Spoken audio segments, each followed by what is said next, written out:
Hey, everybody, welcome back to the show. My name's Maria Ryan. I am the host of this show, The Doggone Positive Way. I'm your certified dog trainer and your dog advocate and your cat advocate, too.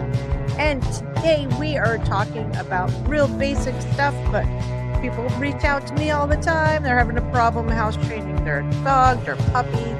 So we're just going to go over some basic things about house training, and I'm going to show you some videos. And when little Mr. Tonenufo was a baby, and he's so damn cute, you guys. Remember how damn cute he was. But getting into this, I have this really simple 5 easy steps. You can print this out if you want and hang it on your fridge, or I don't know if you can print it from here, but just hit me up, email me at the email that's on the bottom here, maria@doggonpositivetraining.com, and I will send you a PDF of this. So you can print it out and hang it on your fridge.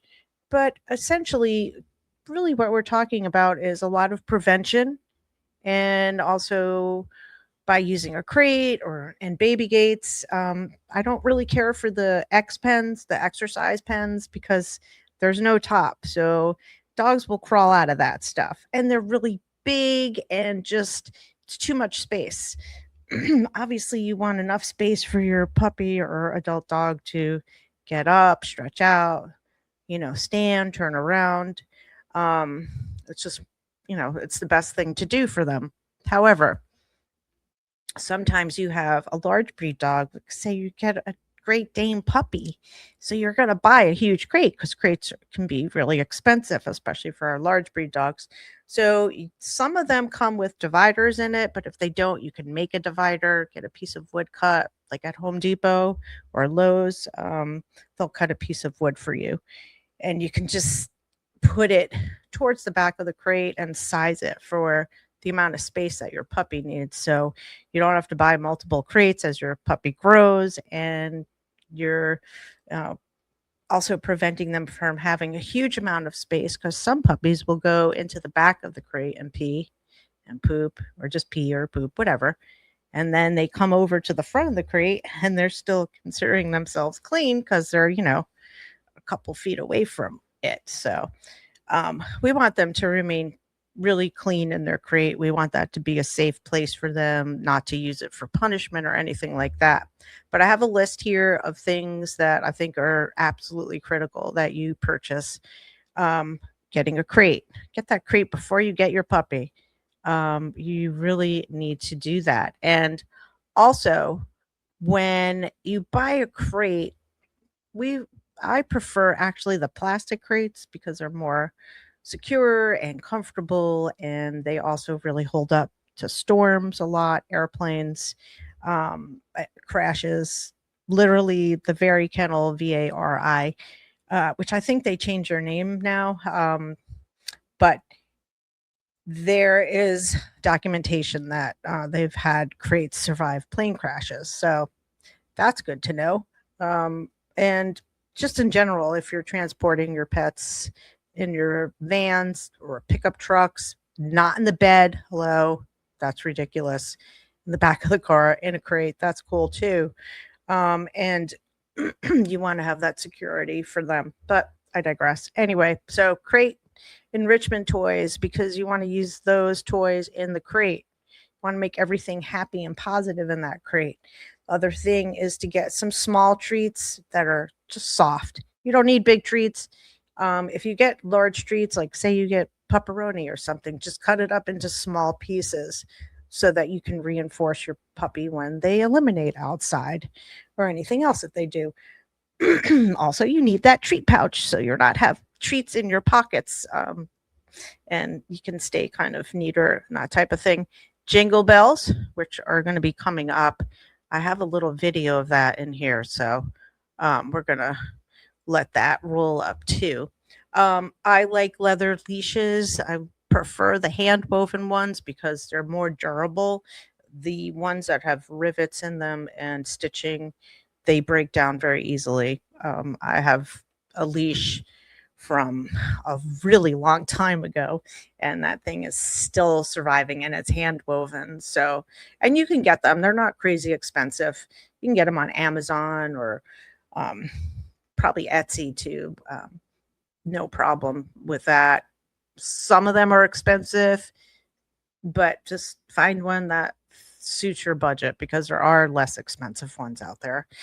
And also, when you get bowls, I prefer to get stainless steel food grade, or if you're brave and can hold on to things and not drop stuff like I do, you can get a ceramic one. I used to have ceramic ones, but those days are gone for sure.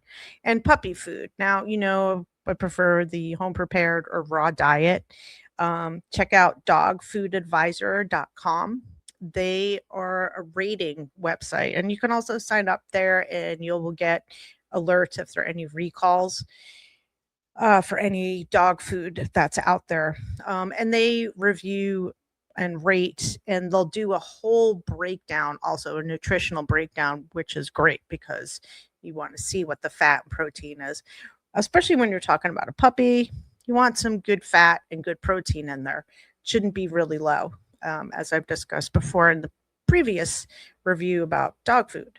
Now, I like to tell people, because everybody's like, I don't know how long they can hold it. And maybe they're taking their puppy out way too often. But take your dog's age in months.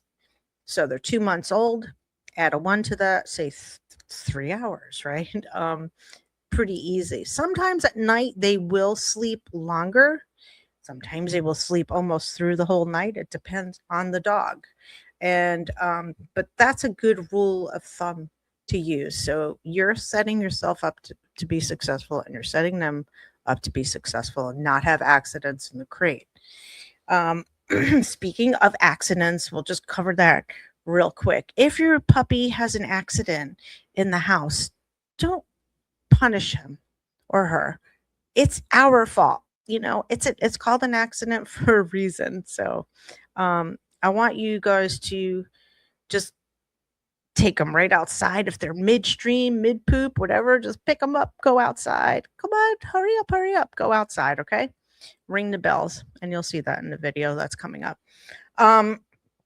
Now, a good way to really get them to eliminate is keep them moving. Keep them on leash if you have a large yard, or if you're out, of course, if you are living in an apartment or whatever, keep them out. This is let's little monster. He's in his crate.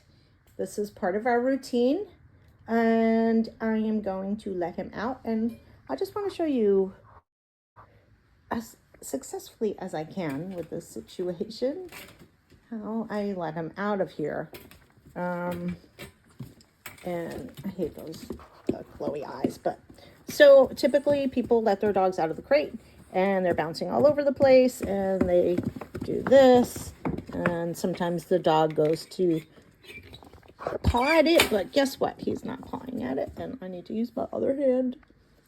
So if he were to, and this is how we got to this point, there's one paw, but that was a little stretch. We're gonna wait a few seconds. Okay.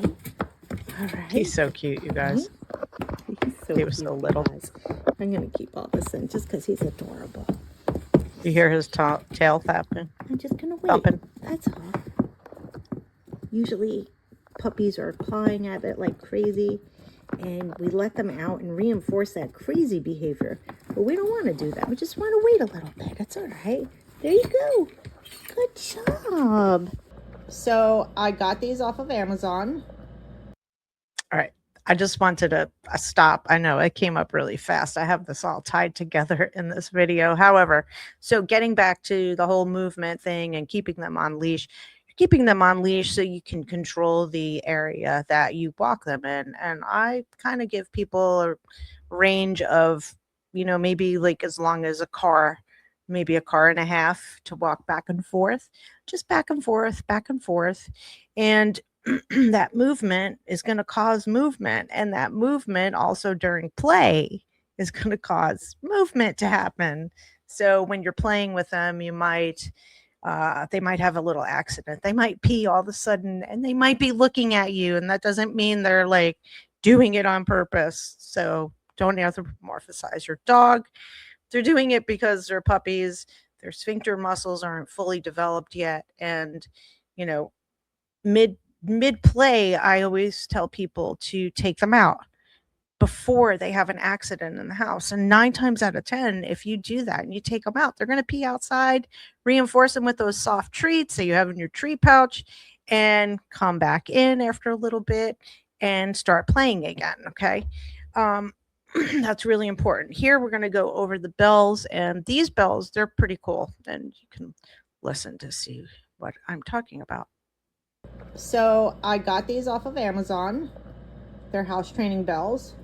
They came like this. They're supposed to be good for sliders and just regular doors. And that's it. We're going to do some house training with the little man. Okay, so this is why it's good for sliders, because it has this big, like a sticker type thing. And it has, I don't know if I can get it because it's a weird lighting situation. The sun's setting to the west and we're facing west right now. So there's a lot of glaring happening. Anyway.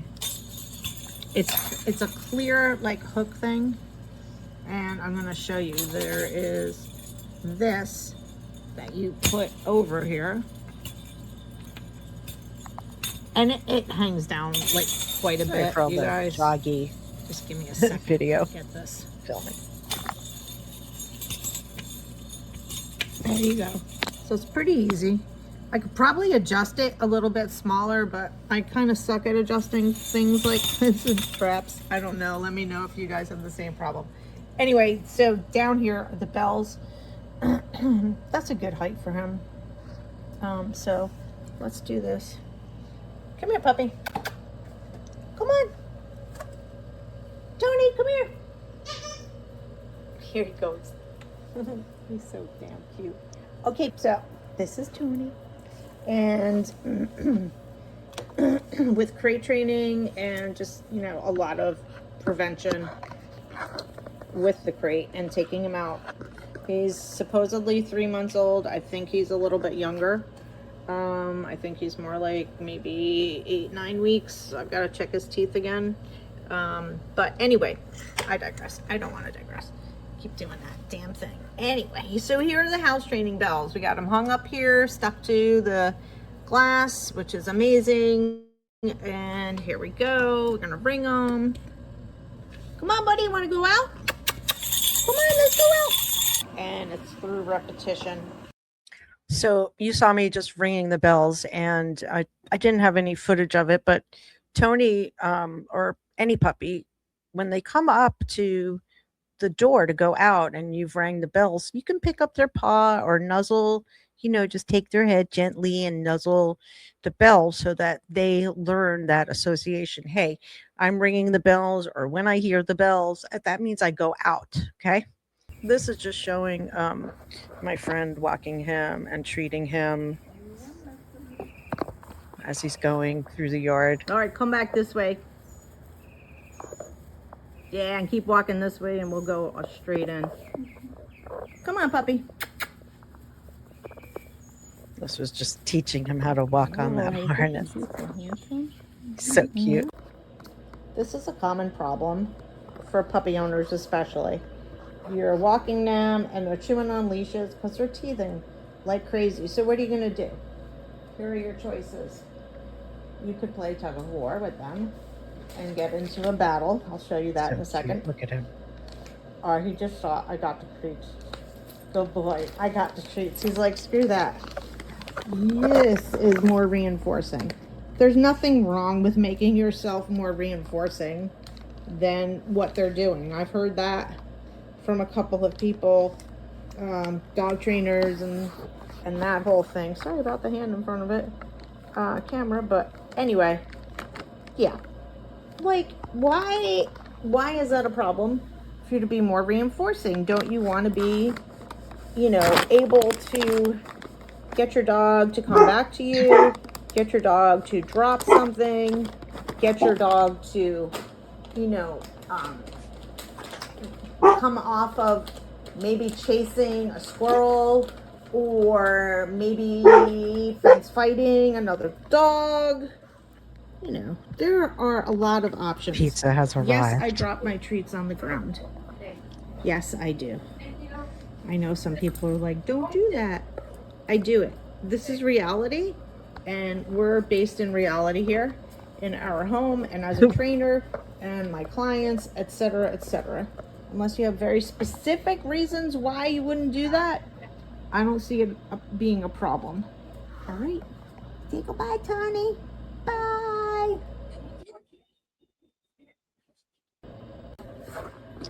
So You ready? this is getting him used to his crate, Good boy. training him, going into his crate. I don't know why it's laggy. You have so many toys in your crate. Go in your crate.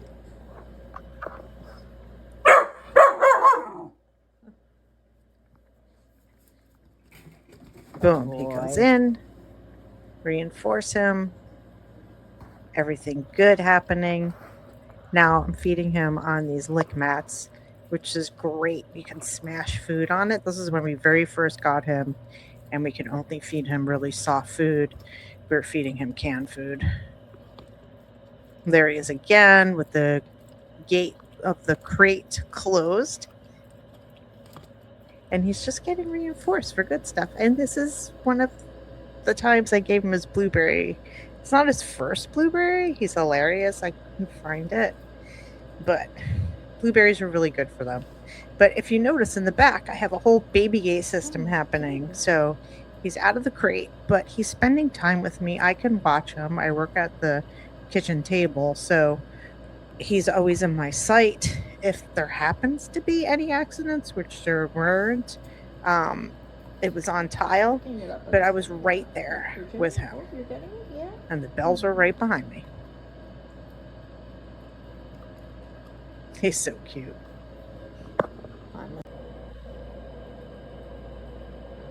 Here he is, just chilling out, relaxing. Again, management. Boom, in the crate. That's great. Playing. He's just having a blast. But you want them to have a good time in their crate and to have a positive experience in it because of all the times that they're going to need to be crated, like at the vet's office, or here we are getting a crate. This actually, I should have moved this, but this crate we got before. This is when we got Love. She's in her crate, he's in his crate. And I think that's the end of the crating.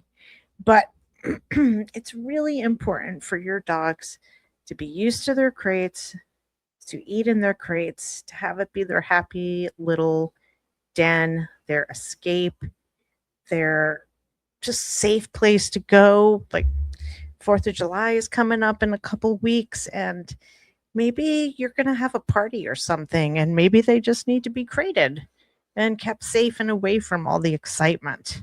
So I think it's really important, especially when you have your dogs as puppies, get them used to it. It's a great management tool, and it's not just for house training. Think of it as their whole entire life. Like I said, when they go to the vet, or say for whatever reason, even though you say it's never going to happen, what if they have to be kenneled for whatever reason?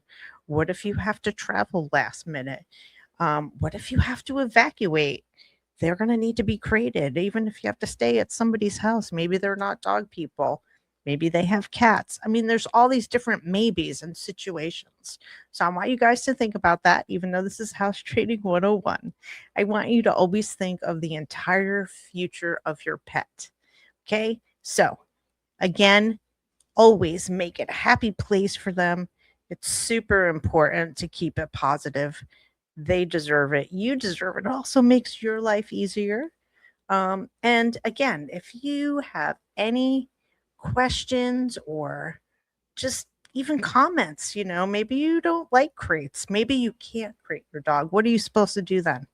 Hit me up, Maria at dogonpositivetraining.com, and I will talk to you guys soon.